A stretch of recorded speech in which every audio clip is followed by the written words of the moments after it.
comment on a pu me vendre un tel acte en me disant que c'est juste un œuf, c'est rien, que tu vas être soulagée, c'est rien, que c'est comme les règles, c'est rien. Alors le 30 août 2023, j'ai appris que j'étais enceinte. J'étais heureuse, mais j'avais plein de doutes, plein de peurs. J'ai commencé à chercher sur Internet. Je suis tombée, bien évidemment, sur le site du ministère de Santé. Je me suis fiée à cette source, ça doit avoir des informations fiables et impartiales. J'ai lu que l'IVG, ça permet de soulager. J'ai lu que c'est pas très douloureux. Parce qu'en fait, c'est comme les règles. J'ai lu que, en fait, on expulse un œuf. La suite, ce fut un cauchemar. Cet avortement médicamenteux, qui est supposé être comme des règles, était l'un des pires moments de mon existence. Le vendredi 8 septembre, j'ai pris la première pilule qui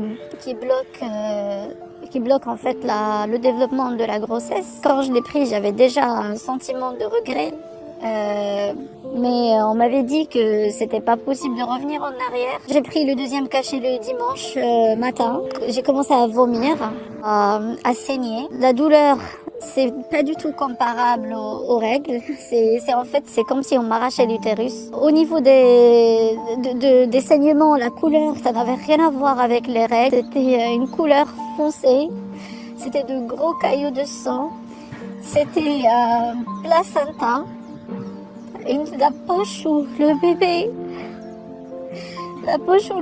était, dont le bébé se nourrissait. Comment on peut comparer quelque chose aux règles alors que pendant les règles on n'expulse pas un placenta? Et là, le pire moment où je m'attendais à voir un œuf, c'est comme le décrit le site du gouvernement, c'était pas l'œuf, c'était pas un œuf, c'était un bébé minuscule. Avec des petits yeux qui commencent à se former, un visage, avec une poitrine aussi qui se formait. Le pire moment de toute mon existence, c'est quand j'ai pris cet embryon et je l'ai jeté dans les toilettes. Ça m'a causé des cauchemars par la suite, de voir mon bébé allongé sur la cuvette. Après cet acte, la première chose que j'ai sentie, c'était l'amorosité, la tristesse en fait. Ça, c'est la première chose. Moi, je pensais que j'allais juste continuer ma vie, que j'allais être soulagée.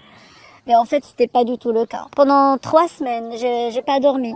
J'ai perdu 10 kilos en un mois. J'ai fait 2 tentatives de suicide.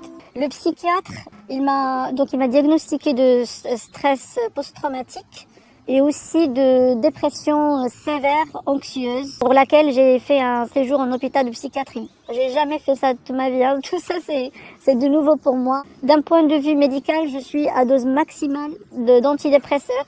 Je prends toujours les anxiolytiques, plus les somnifères. Donc, il m'a dit clairement, c'est l'IVG qui m'a fait ça. Ma psychologue, elle m'a dit, ce qu'il te faut aujourd'hui, c'est qu'on fasse un travail de deuil de ce bébé. Je travaille avec une spécialiste des émotions. Je dois imaginer mon bébé, où je dois l'embrasser, où je dois lui dire pardon et où je dois le laisser partir. Parce que au final, c'est ça. Au final, c'est le laisser partir. Et moi, je peux pas le laisser partir parce que je l'ai vu. Et parce que je l'ai jeté, alors que je pensais que ça allait être juste un œuf. Ce que je comprends pas, c'est que pourquoi l'État veut que les femmes avortent en fait, alors que ça nous fait mal. Pourquoi il veut ça? Au lieu de nous protéger, de protéger ses citoyens, il veut qu'on commette cet acte-là, un acte de destruction. Au vu des conséquences que j'ai subies dues à cet avortement, c'est-à-dire douleurs physiques atroces, dépression sévère, anxieuse, séjour à l'hôpital psychiatrique alors que j'ai jamais connu ça de toute ma vie, perte d'emploi.